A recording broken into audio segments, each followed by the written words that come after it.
All right, guys, let's get to this highlight, which today we're going to call low light. And we just talk about a lot of the accurate calls and decisions and things that are made.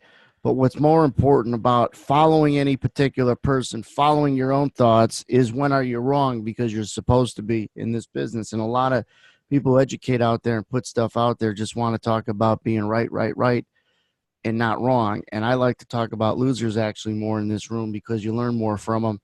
I'm secure enough to talk about them, whereas most people think that if you're coming to a room that the moderator can't be wrong. He's got that insecurity. Listen, if you've been in this business and you're truly a pro, you're supposed to be wrong. If you're not wrong, you're not taking risks. So today we had this unique lower open because of some comments late last night by the president saying that China broke the deal, all these other headwinds that are putting pressure to the downside on equity markets. And we open up at 56 even. That's this yellow line here. And they break them real quick in the first couple seconds, really, and then come right back. So I'm thinking that they shook out some bottom feeders with this move lower, right? Some longs. And maybe they're cheap and they're going to take up some of the overnight slack, not fill the whole gap, but fill some of it. So you get three red edge zones that come in. On the audio, it's a female voice. They come in here, it works, hits it.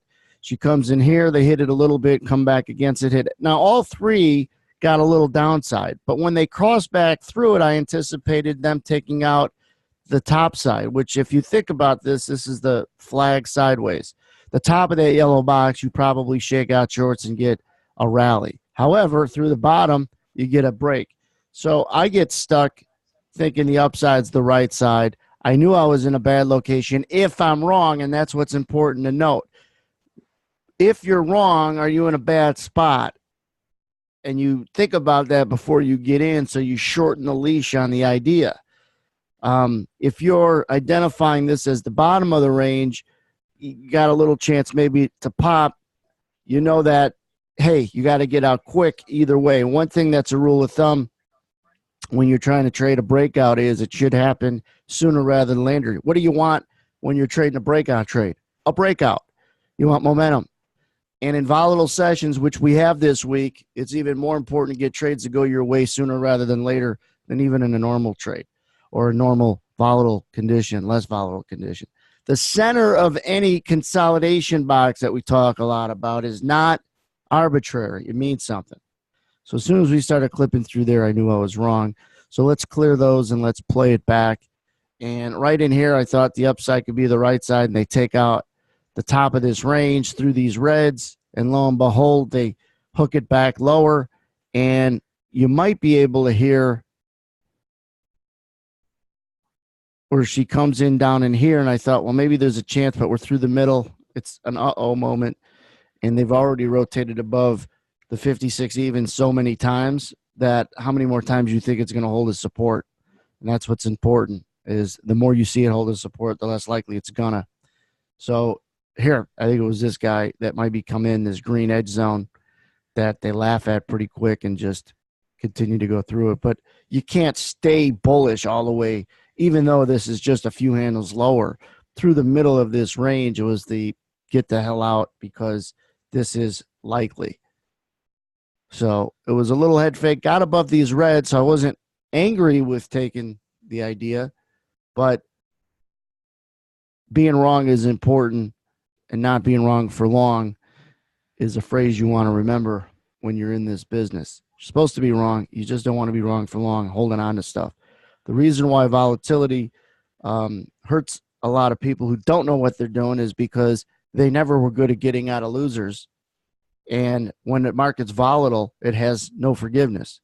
It lets you get away with bad habits and your inability to exit losers when it's slow, but you let small losers go, they turn to big losers quick. Your reaction time has to be quicker because the market's moving quicker. I don't care what your time frame is. So just get better at being wrong quicker and having some sort of pace with it, some sort of tempo with your progression. You got to think a little quicker when you're facing a 100-mile-an-hour pitcher than a guy who's throwing knuckleballs at you. Now, look at this. Now, think how angry that I am. I get shook out and it comes right back. That's what the Open had today. Shakeout City. I think if you guys remember, I might even got stuck here, was bullish up here and bearish down in here. You know, sometimes trading is like shooting fish in a barrel, and sometimes you're the fish. I was like a 7-tick loser, John. The question's coming in through the chat room here. What price did I get out? It was before they took out the bottom of this range. It was when they scooted through the middle. But later on, they did show really good chance of weakness, able to get some back. But the morning beat me up in the first 5 minutes. And I even said in the room, it's a choppy first 15 minutes. And we were only 4 minutes into the day. It felt 3 times longer. So it's important to follow people that admit when they're wrong, why they're wrong, because you're supposed to be. And that's the reality. A lot of misconceptions when people enter this business as to the right and wrong paths to go down, and you don't know what you don't know. So follow your gut and follow what seems to just make practical sense. Common sense is what's important.